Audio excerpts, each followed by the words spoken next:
ఆమె ఆల్రెడీ వాళ్ళ పార్టీలో ఉన్నటువంటి తగాదాల వల్ల ఆల్రెడీ ఆయన తండ్రి సాక్షాత్తు కె చంద్రశేఖరరావే ఆమెను సస్పెండ్ చేసిండు. ఇప్పుడు ఆమె ఆలోచన ఏంటంటే నేను ఎమ్మెల్సీకి రాజీనామా చేస్తున్నా, పార్టీకి రాజీనామా చెయ్యి, ఎవడొద్దన్నాడు, అది మీ ఇంటి పంచాయతీ.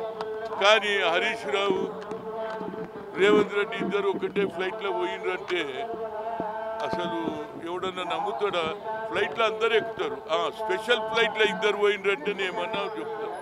ఇవన్నీ అనవసరం మాటలు. కావాలని వాళ్ళ ఇంటి తగాదను మా కాంగ్రెస్ మీద, మా ముఖ్యమంత్రి మీద ఇలాంటి భాష మాట్లాడొద్దని రిక్వెస్ట్ చేస్తున్నాం. ఇంటి పంచాయతీ తెలుసుకొని మీరు రేవంత్ రెడ్డికి ఏం సంబంధం?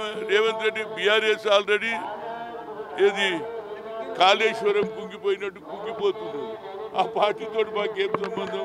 ఊరికేనన్నా అట్లా అంటే పొలిటికల్గా అడ్వాంటేజ్ తీసుకోవాలనే ప్రయత్నం. ఆ పొలిటికల్ అడ్వాంటేజ్ ఏదైనా ఉంటే మళ్ళీ ఏమన్నది, నన్ను తీసేసినంత మాత్రాన మా సంబంధం పోతుంది అన్నది.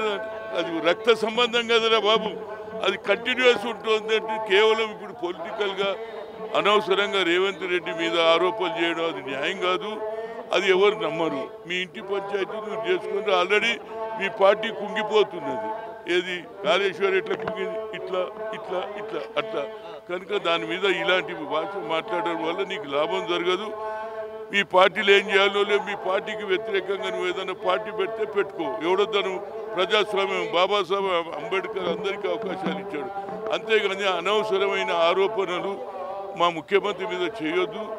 అది తప్పుడు ప్రచారం. ఫ్లైట్లో పోతున్నట్టు ఫ్లైట్లో అందరూ పోతారు. నేను ఎన్నోసార్లు ఫ్లైట్లో నేను ఆమె వెంబడి పోయినా అన్నంతన బీఆర్ఎస్లో వచ్చిందంటే నమ్ముతారు ఎవడన్నా? ఇది కూడా అట్లనే ఉంది. కనుక ఇలాంటి భాషకు ఎవరు నమ్మరు. ఇప్పటికన్నా నీ పార్టీ వ్యవహారం నీ కుటుంబంలో చర్చ చేసుకొని మీరు ఏదన్నా ముందుకు వండి తప్పితే అనవసరమైన కాంగ్రెస్ మీద ఆరోపణలు చేయడం తగదు తగదు తగదు.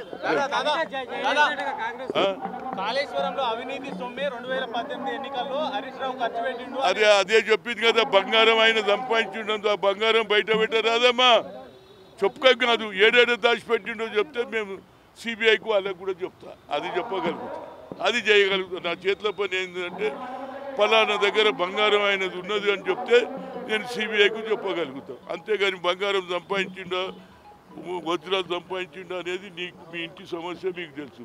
అది మాకు ఏడుందో చెప్తే మేము దాని మీద రేపే రేవంత్ రెడ్డి సార్ ఫలానా దగ్గర బంగారం ఉందంటేనే ఎంక్వైరీ చేయి, పట్టుకోమని చెప్తా. అంతవరకు చెప్పగలను.